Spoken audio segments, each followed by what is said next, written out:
حاجی صاحب دی الله تعالی خوشاله کی په مونږ ټولو احسان دی دا ټکی دی محفوظه او دا به ټولي دنیا ته ان شاء الله د دې مرګري په برکت او د دې ټیم په برکت خوريږي ان شاء الله.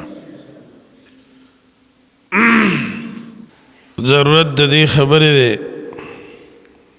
چې مونږه د قران کریم د ترجمه تفسیر نه مخکې اصول التفسیر اغزدکو وی وایو او څه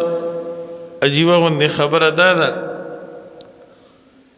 چې زمونږ مروج درس نظامی کی نصاب کی د علم تبیحی توجه نه د کړی شوی نحو صرف منطق ضروری دی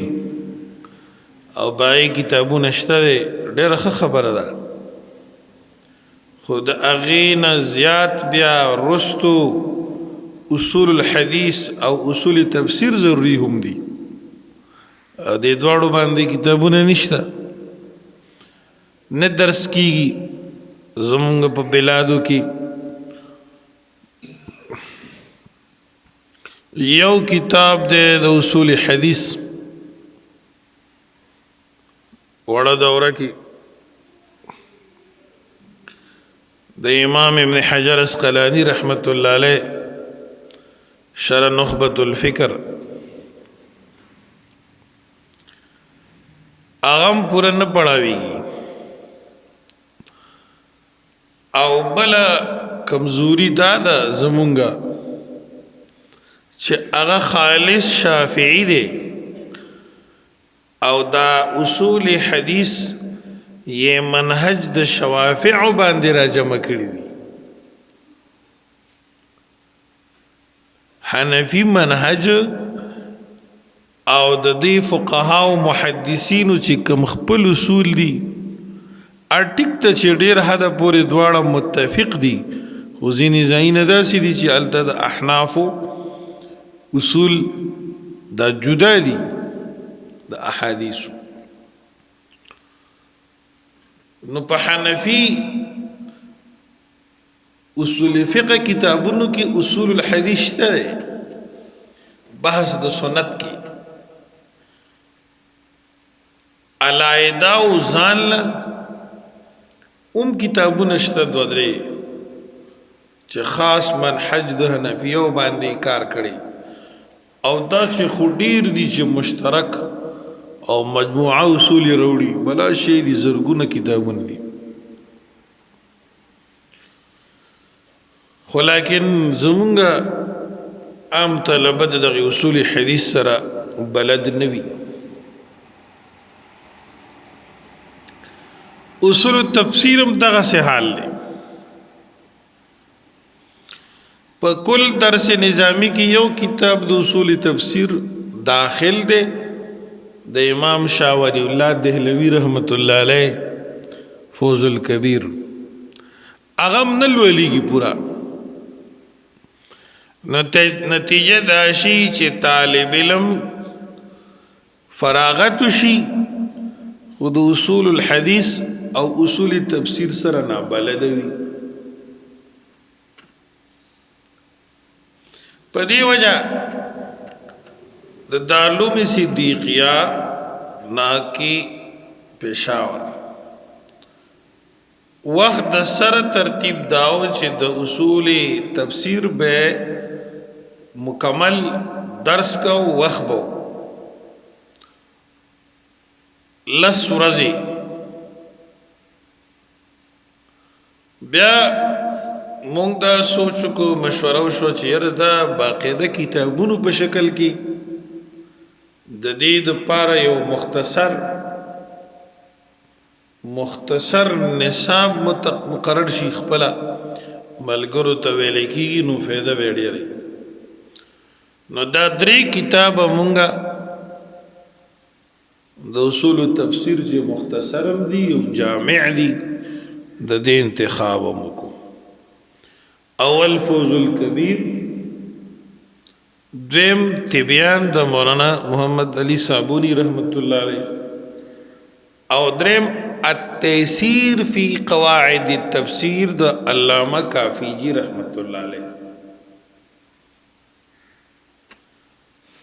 د دې فائدہ دا شو چې دا کتابونه مشهور دي او ارزه کې موجود دي اصول تفسیر باندې دا خلق پیژني نو یو خدا کتابونه پیدا کول طلب او آسان او ځان سره ساتل آسان او کله دینه چاته سو خبره کوي نو د مصنفین لوی خلق دي او کتابونه معروف دي نو هغه مسلم پکې ده چې خلک یې مني په آسان. دا التيسير دا بیروت چاپ کړی دی انټ کې مشته دی د محی الدین محمد ابن سلیمان کافیجی رحمت الله علیه چې دا ډېر ښکلی عالم تیر شوی دی او دا کتاب ډیر مختصر مگر جامع دی په لږو صفحات او اوراقو کې ډیر اهم قواعد د تفسیر او د دې سره متعلقه راجمع کړي دي اصطلاحات د تفسیر قواعد د تفسیر تعریف موضوع متشابه محکم ناسخ منسوخ وغیرہ او د شاه ولی الله صاحب رحمت الله علیه فوز الکبیر خو ډیر اهم دی. مولانا عبید الله سیندی رحمت الله علیه فرمایي چې ما د اصول التفسیر ډیر کتابونو کته اتقان او مناهل العرفان او البرهان وغیرہ خو کله چې ما د حضرت شاه صاحب رحمت الله علیه فوز الکبیر وکړو نو زما تسلی رااله او په دې مختصر کتاب کې دومره علوم دي چې په غټو غټو کتابونو کې نشته دي او عزت دې ته ورسېدم چې زوس په قران مجید پوهېږم دې فوز الکبیر په برکت سره نو دا ډېر ښکلی کتاب دی اصلا دا فارسی کیو شاه صاحب رحمت الله علیه فارسی کې لیکلو بیا یو عالم عربی ته واړو بیا مولانا مفتی سید احمد پالنپوری رحمت الله علیه دې ته عنوانات ورکړل او نوې انداز ورکو دا چاپ شو. علماء کرامو او طلباو د تفسیر ته دا ډیر ضروری دی او د صابونی صاحب التبیان فی علوم القرآن هغه هم سره د اختصار نه سره د ایجاز نه په لسو اهم مباحث مشتمل دی چې یو طالب تفسیر یو زده کوونکی د قرآن آیت ازحد محتاج دی. په دې وجه زمونږ د دې دورې ترتیب داسې وي چې اولا مونږ دا کتابونه وایو او بیا باقاعده تفسیر قرآن شروع کوو نو څو به دا یو سو گھنٹی دی ته ورکو او یو 2 غنټې یا یو غنټه به ترجمه قرآن ته ورکو دا کتابونه چې ختم شي بیا به ان شاء الله العزیز باقاعده ترجمه او تفسیر د قرآن پاک شروع کوو نو ان شاء الله العزیز دا فوز الکبیر به شروع کو.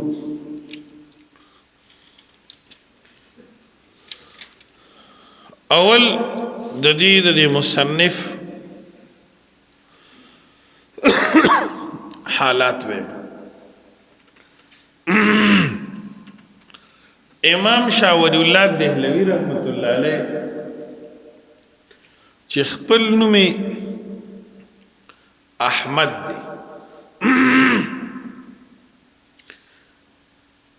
معروفی زمانہ جامع شخصیت تیر شوه دی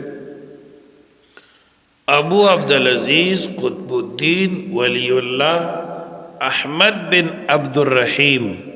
فاروقی النقشبندی الدہلوی رحمہ اللہ تعالی د اورنگزیب عالمگیر بادشاہ په وخت کې دی پیدا شوی یولس سوا څوارلسمه هجري وه او یولس سوا شپږ اویا کې وفات شوی دی 1114 تاریخ پیدائش دی هجری او د محرم الحرام میاشوا یولس سوا شپږ اویایم کال د هجرت دهلی کې د دې وفات شوی دی الله تعالی ورته ډېر لوی صلاحیتونه ورکړي شاه صاحب رحمت الله علیه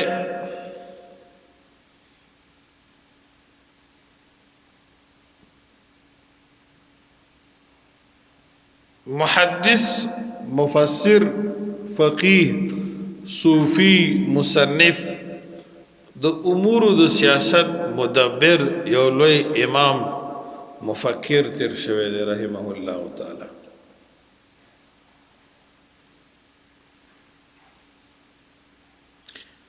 حضرت شاہ صاحب په حالاتو کې دا راځي چې د ولسو کالو په عمر کې د علمی فراغت شوی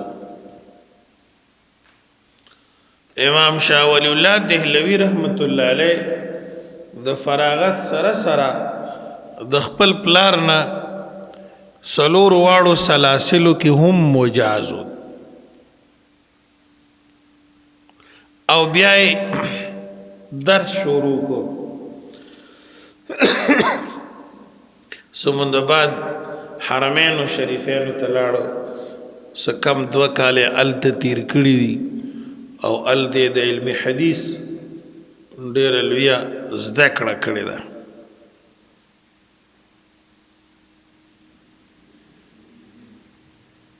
د حضرت شیخ طاهر کردی رحمت الله علیه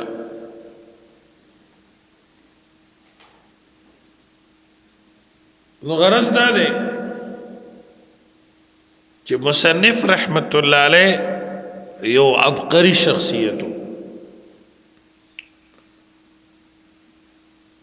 چونکه دغه زمانہ کې سرکاری ژبه فارسی وا شاه صاحب د امت حالاتو توکت چې قران مجید نه لري دي د قران پاک لب و لهجات طرز کلام سره نابلد دي نو یو داسې کتاب ته ضرورت محسوس کړ چې هغه کتاب رهنما جوړ شي خلقو د پاره په سلسله د زده کړه د قران کې نو حضرت شاه صاحب رحمت الله علیه فوز الکبیر اولی کو فارسی کې اسی خو هغه نورم ډیر کتابونه کړي څه کم شپېته کتابونه دي حضرت اقدس مولانا صوفی عبدالحمید سواتی رحمت الله علیه د فوز الکبیر شرح کړی دا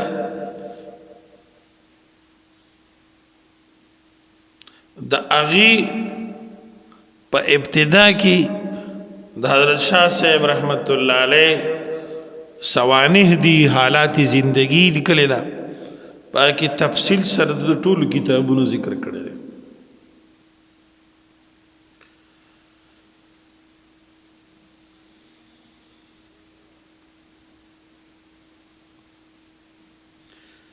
امام شاه ولی الله دهلوی رحمت الله علیه بارکی مشهور ده چې اول ترجمه قرآن په فارسی ژبه کې د کړی ده په هندوستان کې اپ سند کې چې هغه وخت کې هغه هندوستان متحده هندوستان اصل کې اول ترجمه نوح الابادی رحمت الله علیه کړی دا اد سند اد 1000 خوشه هجری تیر شوه خو هغه دونه مشهور نه ده شهرت د شاه ولی الله صاحب رحمت الله علیه تفسیر او ترجمه ته الله ور کړو فتح الرحمن اوسه پوری موجود ده ډېر عجیب ترجمه ده فارسی ژبه کې ا فارسی کې ذکر کړو چې هغه وخت کې سرکاري ژبه ا فارسی و بیا شاه ولی الله صاحب رحمت الله علیه او داغه کورنۍ داغه بچو دې ته ډېره لویه زندگی ورکړې وه چې وروستو د فارسی دوره ختمه شوه نو د حضرت شاه صاحب یو بل فرزند شاه عبدالقادر دهلوي رحمت الله علیه اپ اردو کی ترجمه وکړه موضح قرآن ډیر عجیب ترجمه د اردو ژبه کې د دهلی جامع مسجد کې با نفلی اعتکاف تناستو د قرآن پاک ترجمه به لیکلا عالمانو لیکلی دي چې یو غټ کانی ته ډډه والے وا او دا ترجمه به ډیر توجه سره لیکلا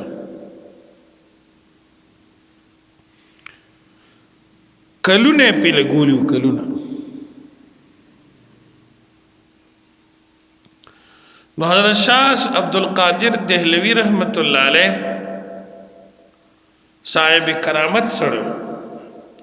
او د الهامی علم خاوندو د قرآن مجید حافظ معالم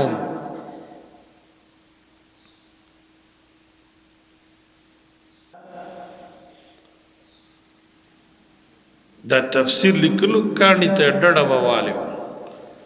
هغه کانی کې د ناستی او د ډډې لګولو د وجنه د چاپ جوړ شوی لکه سړی چې په پلاله کې کینی او دا ناستی یو ځای جوړی دا یو کرامت یو متعصبه اندوراغه او دا کانه واغشتو سینته وګورځو گنگا سینتا چیرې او که جمناو جوخت یو سین بایدو چې دا مسلمانان د دین عبرت والي دا یو ژوندې کرامت ده او د قران د صدق او د رښتینوالي او ثبوتو نو دی ظالم دا ختم کو شاه عبدالقادر صاحب رحمت الله علیه بد تراویح ختم پخپل کول اعلان به وکړ د رمضان نه یو ورځ مخکې چې دې کال به د یوې میاشتې ختم کوو تراو کې په هغه کال به روجیم بیا دیر شوي داسې فراست خدای ورکړه ادې کال به یو کم دیر شپو ختم کو تراو کې په هغه کال به بیا روجي هم یو کم دیر شو میاش په یو کم دیر شو حکیم الامت مولانا اشرف علی تانوی رحمت الله علیه لیکلی دي وی شاه عبدالقادر محدث دهلوی رحمت الله علیه به د سار منځو کو بیا به خپل ځای کې ناست ذکر او تلاوت او اوراد به کول چې نور بروخه ته د اشراق منځ به وکړو د اشراق منځ وروسته بیا تفسیر ته کېناست دا طریقه ولا نو دا سی ورځ د سار منځو که په خپل ځای ناست ذکر او تلاوت اعمال کول دا سه ساختي وخت کې د دهلی د جامع مسجد نه بار راوته چې بار راووتو نو یو سپی په نظر باندې راغی د ده په دې سپي باندې شفقت راغی چې دا هم د الله مخلوق دی او د شفقت او د مینې نظر یې پرې راغی دا نظر چې په دې سپي باندې پرېوتو هغه سپی داسې شو داسې خوش رنګه شو چې نور سپو ته به مخامخ شو نغیب ورته د تعظیم په طور غلی کېناسته د احترام په طور حکیم الامت مولانا تانوی رحمت اللہ علیہ لیکلی دی ایک ولی اللہ کی نظر کرم سے وہ کتا بھی کتوں کا پیر بن گیا ستا په نظر خوري هم زر کیږي کدی راتاو کته د سرو زرو بشما خلق خو بد نظر منی او دا پخوانی خلق وي د تورو سترګو د شنو سترګو د خپلو سترګو پردو سترګو نظر مات صحیح خو د نیکو خلقو د نظرم اثر وی ګوره نگاہ مرد مومن سے بدل جاتی ہے تقدیریں سنگوئی نماز جب قضا ہو تب ادا ہو نگاہ جب قضا ہو کب ادا ہو پیگی کنا بہرحال دا کسنگ چی بد نظر وی او هغه ثابت ته شرعن هم تجربتن هم د کرګ نیک نظر یو کیفیت وی د شیخ پزړه کې د شفقت غیر اختیاري طور راځي دا چې په سالک باندې پریوزي نو د هغه د انقلاب ذریعہ ګرځيږي نو شاه ولی الله صاحب او د خاندان د قران ډېر لوی خدمت کړې دي او د حدیث پاک شاہ عبدالقادر دہلوی رحمہ اللہ موضح القرآن لکلے بیا تفسیر وضاحت سردا خو ترجمه وی په حاشیه باندې مختصر تفسیر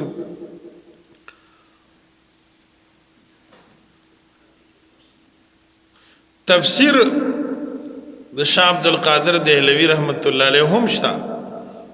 مختصر لیکن تفصیلی تفسیر د شاہ عبدالعزیز رحمت اللہ علیہ فتح العزیز ام فارسی جبہ کیوں شاہ انور شاہ کشمیری رحمت اللہ علیہ لکلی دی کہ شاہ عبدالعزیز دہلوی رحمت اللہ علیہ تفسیر قرآن پورا کڑے وے نو زما گمان او امید دادے چھ امت با د قرض د قرآن نخلاص شوی د قرآن تفسیر په امت باندې قرض دی نو یک د شاه صاحب دا تفسیر تکمیل ته رسیدلی وی نو شاید چې امت دا قرض ادا کړی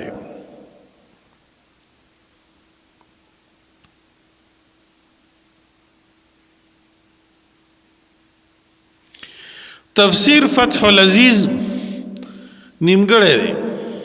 سورت بقره دا او اخیری 2 سپاری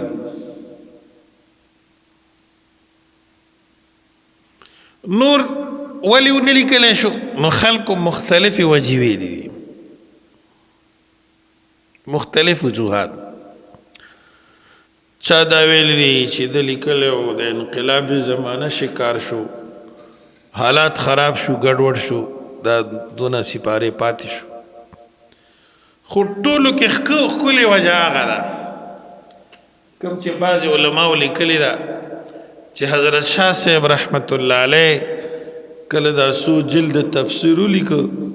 هغه ته الله خاص ملکه ورکړې اب د قرآن درس کول هفته کې 2-3 ورځې د دهلی جامع مسجد کې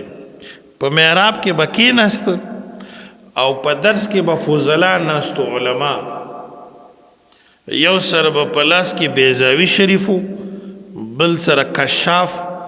بل سره مدارک بل سره قرطبي، بل سره ابن کثیر، بل سره تفسیر کبیر وغیرہ. آیتونه د قرآن به ولوستلی شو، یو رکوع نیمه تلاوت به وشو. اول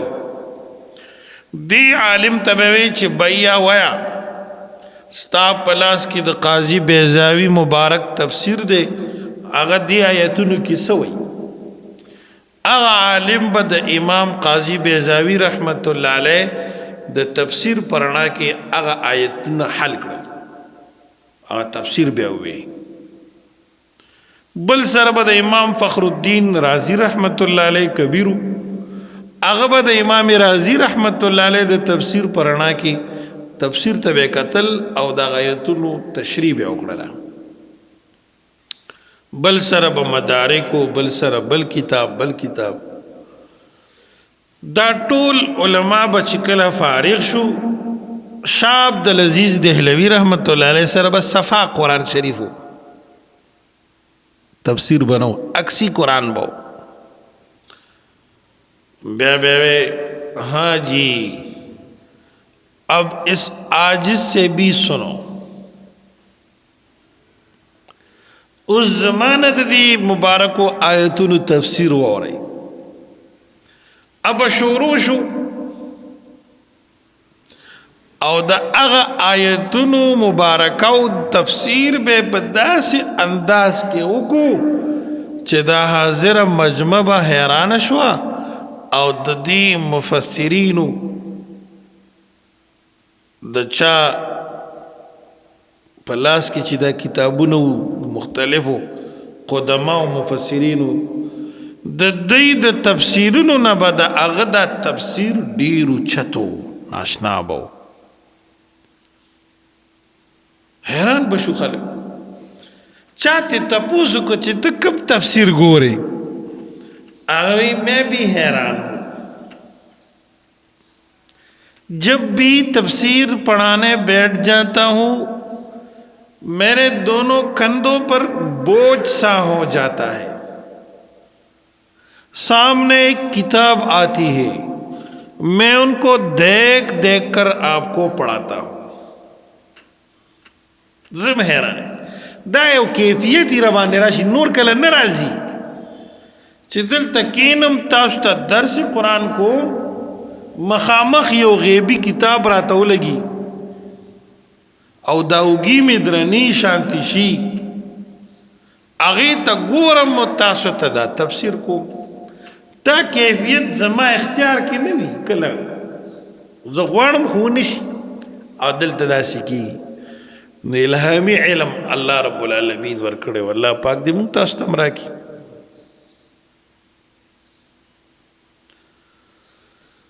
نو شاه عبدالعزیز رحمت الله علیه دا تفسیر لیکلو په خوب کې آقای مدنی صلی الله علیه وسلم ولیدلو. دا الله پیغمبر وته فرمایي چې سونه تفسیر دی لیکلی دی بس دا ډیر دی، نور بل ملکا، نور خبرې ملکا، مخکې سپارم ملکا. ځکه ستا نه مخکې علماو خوارۍ کړي دي، تفسیرونه یې لیکلي دي، د قرآن خدمت یې کړی دی او د هغې دا خدمت هم الله پاک قبول کړی دی. نو که ستا دا تفسیر پوره شي نو د هغه قدماو مخکنو مفسرینو تفسیرونه بیا څوک نه رالي. بستانه دا کافی دی، نور ملیکا زغه زکه نیمګړی پاتې شو. سبحان الله. د شاه عبدالقادر موضح دهلوی، شاه عبدالقادر دهلوی رحمت الله علیه موضح القرآن اردو کې دی، خو ناشنا اردو دا ده چې د مضاف مضافن الیه موصوف صفت حال ذوالحال او تمیز او د ډیرو باریکو نحوی قاعدو لحاظ په اردو کې کړی دی. هغه اردو ترجمه داسې ده چې هغې کې د هغه عربي ترکیب ته پوره اشارات وي. دا ډیره ناشنا خبره ده.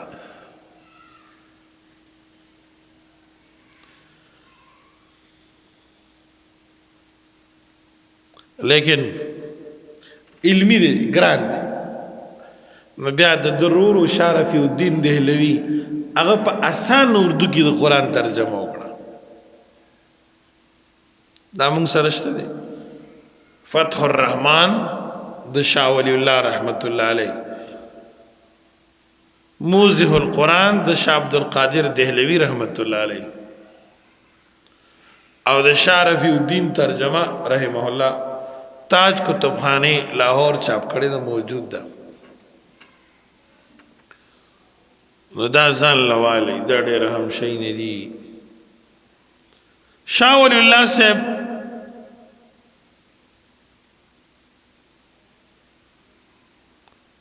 فارسی ژبې ته د قرآن ترجمه وکړله فتح الرحمن د مشهور خدمت دی دارنګ فوز الکبیر لیکلی دی کوم چې زموږ مخې ته دی د موطا امام مالک شرح کړی مسوا عربی کی بل شرح د موطا امام مالک کړی مصفا فارسی کی په علمی اسناد حدیث باندې کتاب کړی دی الارشاد الى مهمات الاسناد موږ سره شته دی فلسفه تشریع اسلامی باندې او اسلامی سیاسیات باندې اصول د دین باندې او اسرار شریعت باندې د شاه ولی الله صاحب شهره آفاق کتاب حجت الله البالغه ده چې ډېر ناشنا کتاب دی او په امت کې داسې کتاب بل نشته د نه مخکې چا نه ولیکلی خاص طور سره د هغې جلد اول عقد الجید فی احکام الاجتهاد والتقلید د شاه ولی الله صاحب کتاب دی بدور بازغا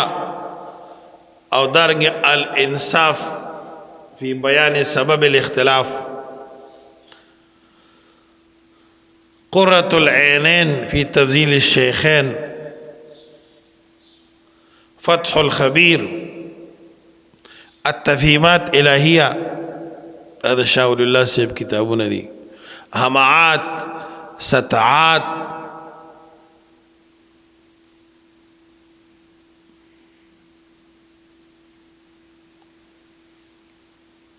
الانتباه فی اسانید وارثی رسول الله صلی الله علیه وسلم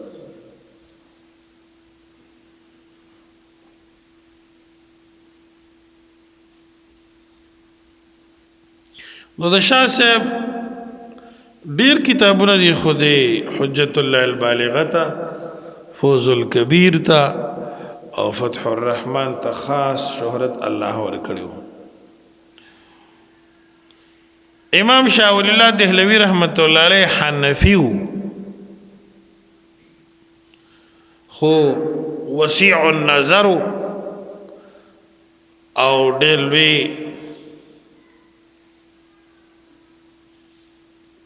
علم الله ورکړو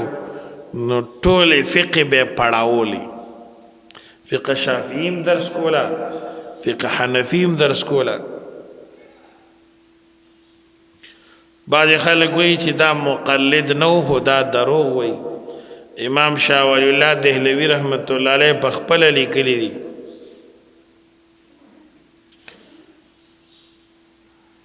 یو ځای کې د بخاری شریف نسخه ده په هغې باندې د په قلم لیکلی دي كتبه بيده الفقير إلى رحمة الله الكريم الودود ولي الله أحمد بن عبد الرحيم بن وجيه الدين بن معظم بن منصور بن أحمد بن محمود عفى الله عنه وعنهم وألحقه وإياهم بأسلافهم الصالحين العمري نسبا الدهلوي وطنا الأشعري عقيدة الصوفي طريقة الحنفي عملا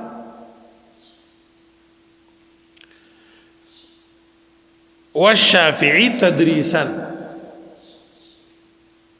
خادم التفسير والحديث والفقه والعربية والكلام دا شاه ولی الله صاحب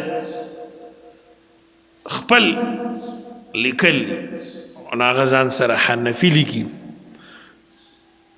او وی عملا زه حنفي ما تدریسا شافعي ما. بهرحال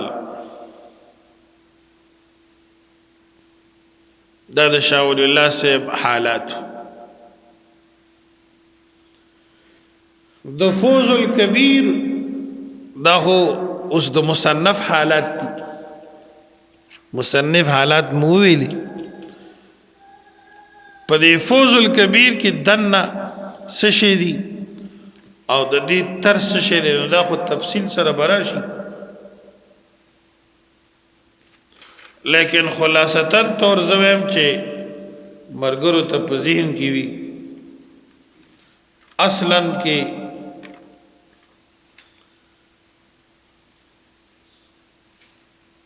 دا کتابو په څو بابونو باندې مشتمل ګرځولې دی.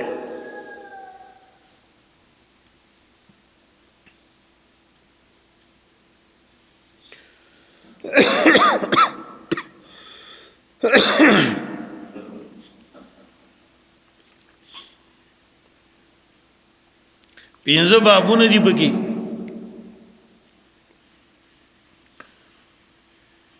اول باب د علوم خمسه مبارکه، دویم باب وجوه خفا په معنیو د قران کریم کې چې د قران مجید بعضی آیتونو کې ځینې مقدرات هغه قیودات پکې ذکر کړي. دریم د قران مجید د نظم یعنی د مبارکو ټکو باریکات او د اغید دی اسلوب وضاحت سونه چې د انسان طاقت کی، او سلورم د تفسیر طرز او منهج، او پنځم بابي د مشکل الفاظ د قران په شرح باندې مشتمل له او بعض شان نزول بکیری. اغا مستقل کتاب دی فتح الخبیر بما لا بد منه فی کتب التفسیر. دا د دې فوز الکبیر خلاصه ده، دا پنځه بابونه.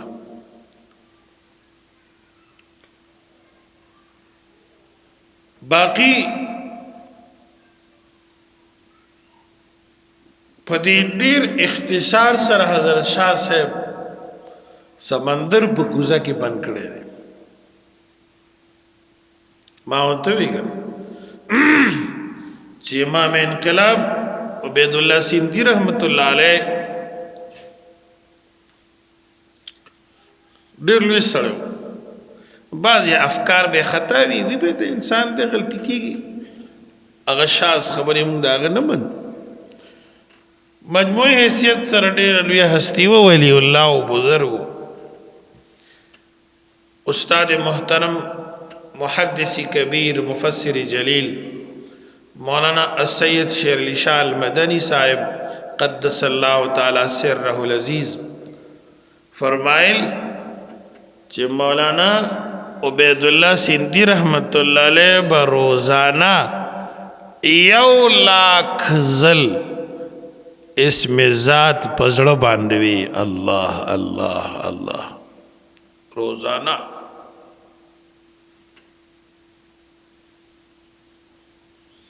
ادمره غیرتی انسانو دا انګریز خلاف هغه زندگی قربان کړی ده. هغه وی ترسو می چې لال قلا د انګریز نه اغستی نه نو پټکې به په سر نکم ټوپای به په سر نکم په کلار به کیننم.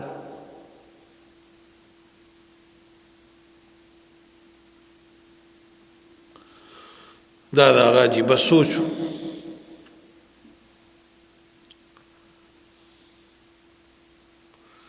عبید الله سیندی رحمت الله علیه چې کله وفات شو د برطانیې نه انګریز راغلی د هغې د فوج مشر او هیټ یې راواغسته خپله ټوپۍ او د هغه په قبر یې کېښوده او سلوټ یې ورته قبر ته یې سلوټ وکړو چا ورته دا ولې وایي دا زموږ خاص غټ اعزاز دی چې چاله ورکو او یقینا نو وی دې سړی له دې ولې ورکو وی دا خو بوډا وکړ خو زمون یقین دا نه راتلو چې دی مړ شوی دی انګریز ته په برطانیه کې تا نو اطلاع رااله چې حضرت سیندی صاحب وفات شو ما ته ویل چې تر څو دې دا قبر نه لیدلی په کله راکېږي بنا معلومات وکړه چې رښتیا مړ دی که نه دومره لوی بهادر انسان نو سیندی صاحب فرمایي چې ما د اصول تفسیر دپاره الاتقان وکتو البرهان مې وکتو بلا کتابونه مې وکتل خو کله چې ما فوز الکبیر وکته نو دغه ډېرو اوراقو غټو غټو جلدونو خلاصه او اهم سبق په دې وړه رساله کې ما وموندو هغه کتابونه کتلو سره ما ځان جوګه د تفسیر نه ګڼلو خو د دې کتاب په کتلو ویلو سره زه په دې باندې مطمئن شوم چې زه اوس په تفسیر قرآن پوهېږم سناسم سبحان الله نو دا ډېر اهم شی دی ان شاء الله تعالی دا به ختمو د الله په توفیق سره واخر دعوانا الحمد لله رب العالمین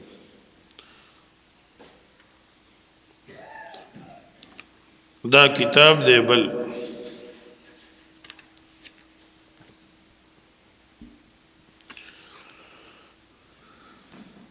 التيسير دا بل غبل ویم کنه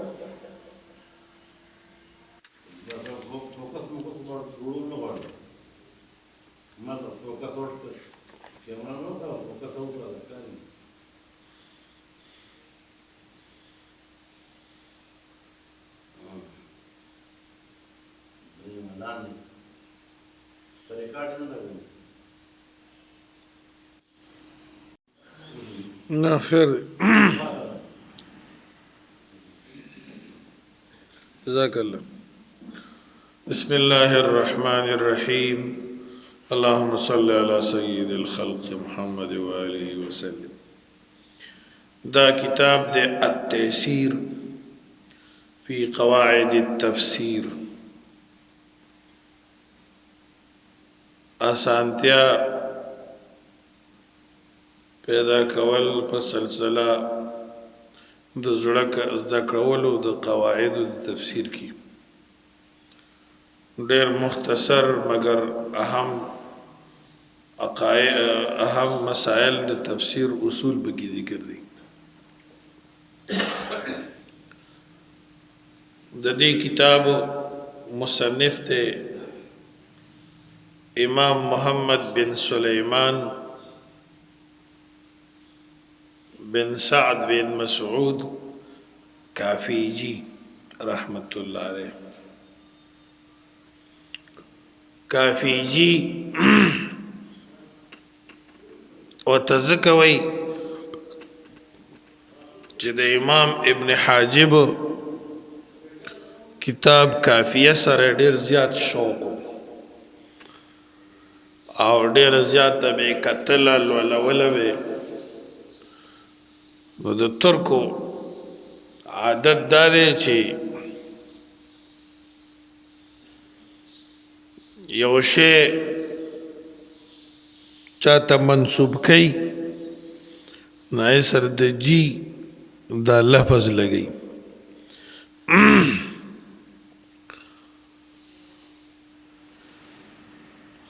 نو کافی جی ورته ځکه وایي چې د کافی سره تعلق د درس او د تدریس او د لولولو د یادولو وغیره ډیرو د خپل وطن دا ککجکې د هغې کې پیدا شوی دی من بلاد سروخان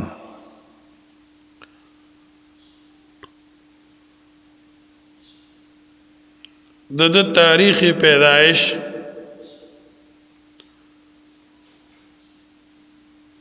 هغه 788 دی 988 نو د اول په خپل علاقه کې علم چې څه کتابونه وو هغه وی بیا سفر وکړ مختلفو وطنونو بلادو ته لاړ د لویو لویو عالمانو نه استفاده وکړه لکه د امام تفتازانی رحمت الله علیه شاګردانو د هغې شاګردي اختیار کړه شمس فتوا او برهان امیر حیدره د مشهور تلامذه د سعد تفتازانی رحمت الله علیه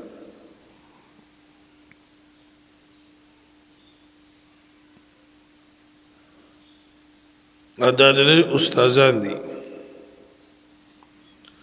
بیا شام ته لاړ حج وکړ بیا فلسطین ته لاړ بیا مصر ته لاړ او علم د طلب کو ګرځېدو په دې مدارسو شيوخ باندې انتهایی غریب سړی و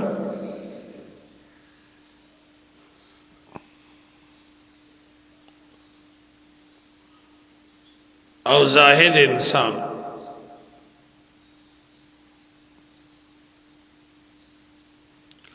دلته د علم شهرت شو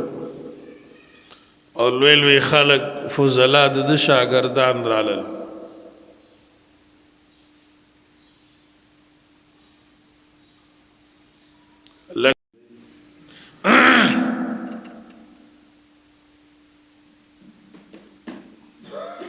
نشا دا خبر احمد جی د امام کافیجی رحمت الله علیه شهرت بیا وشو لوی لوی علماء په تلمذ کې رالل شاګردۍ کې او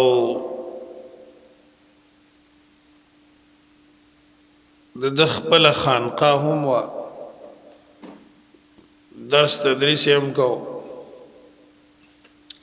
فتاوای هم و د افتاء او د تدریس خدمت کو تصنیف کو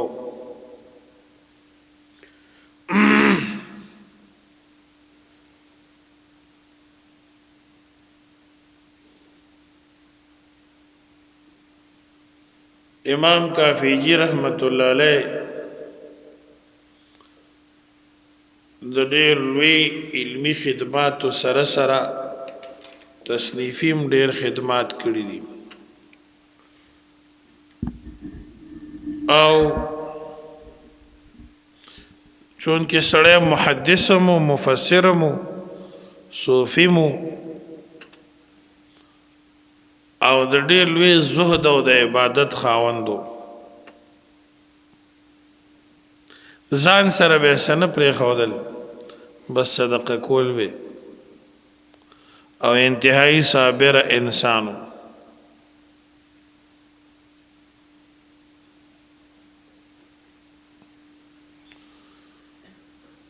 امام حافظ جلال الدین سیوطی رحمه الله د شاګرد دی هغه وایي څوارلس کاله مې د په صحبت او خدمت کې تیر کړي دي او هر ورځ مې ته نوې تحقیق نوې مسائل نوې فیوزات اغستی و یو ورځ راته وی چې د زید قائم ترکیب وکا امام کافیجی رحمت الله علیه راته فرمایل ما ورته وی چې بس موږ نه اوس ماشومان جوړ شو دا خو د وړو کار دی زید قائم و فلان فلان ضرب زید و جاء زید و مررت بزید دا خو د وړو ماشومانو مشغلې نوی نوی طالبان چې نو موږ نه دا تاسو نه کیږي اوس ناغره ته یو فرمایل چې زید قائم کې یو سل دیار لس بحثونه دي تو هوې چې دا د وړو کار دی خو زما تحقیق دا دی چې په دې زید قائم کې یو سل دیار لس مباحث دي ما ورته عرض وکړ چې استاد جی ترغیب دې مجلس نه پاسم ترسو مې چې تاسو نه دا ټول نه لیکلي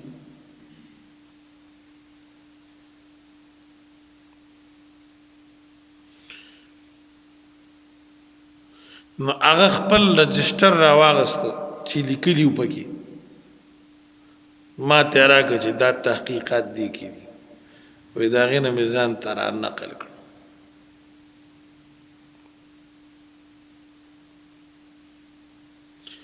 امام سیوطی رحمه الله فرمایي چې ما د خپل استاد علامه کافیجی د خپل پلار نه لوستو یو پلار خپل ګڼلو داسې شفقت یې راکړ ما سره ډیره مینا محبت مو او ما ته ډیره استفاده کړې ده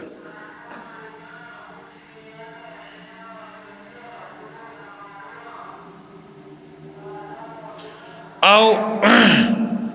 زما استاد علامه کافیجی رحمت الله علیه به ما ته وی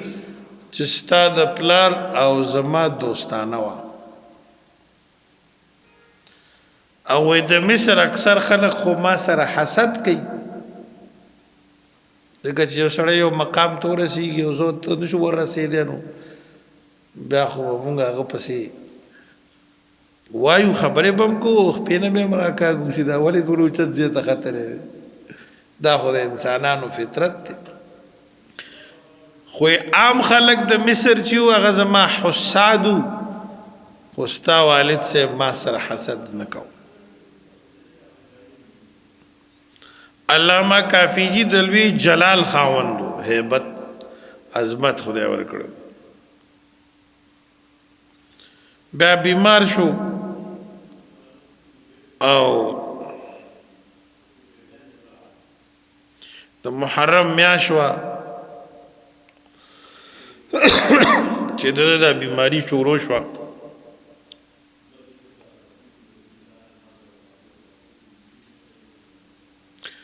علامه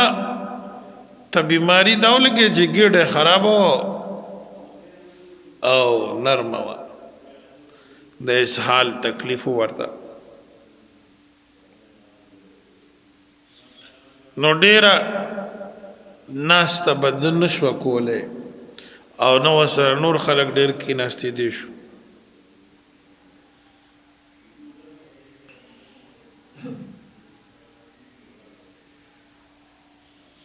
بیا وفات شو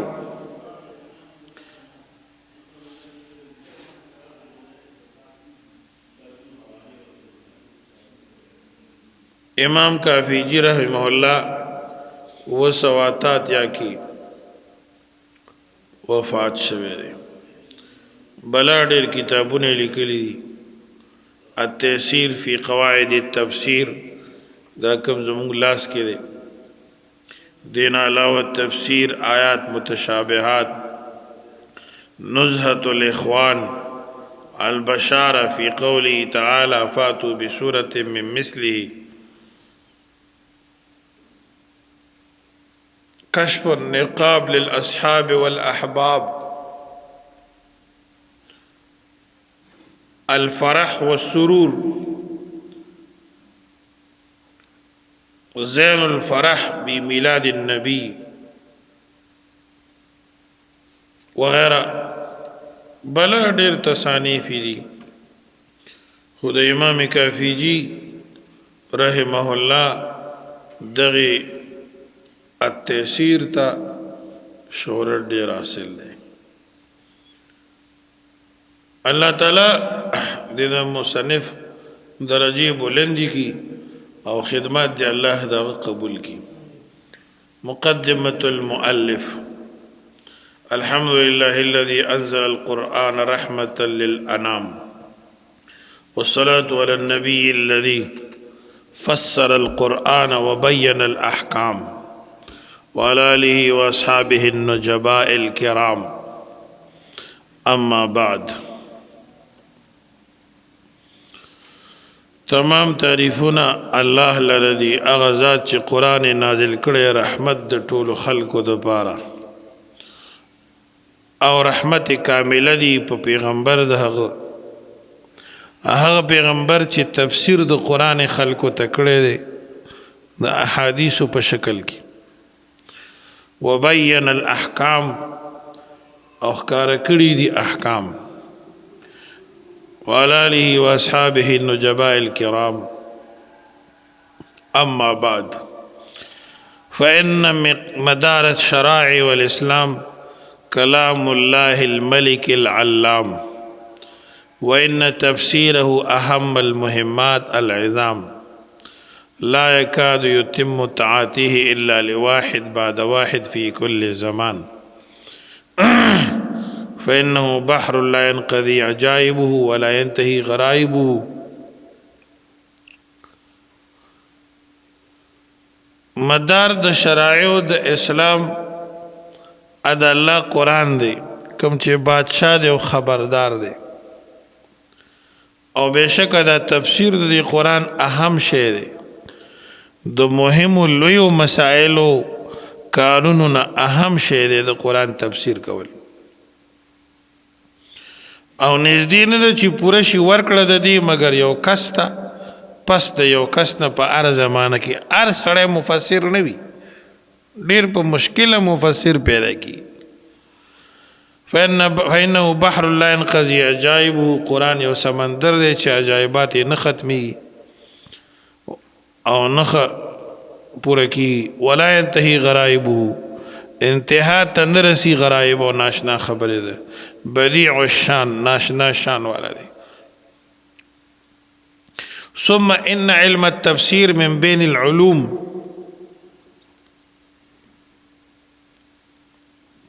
بیا پوښه چې علم تفسیر د علوم اسلامیو په منځ کې داسې چې لوی مقام لري. لما كان بمنزلة الإنسان، لما كان بمنزلة الانسان للعين والعين للانسان. دا علم تفسیر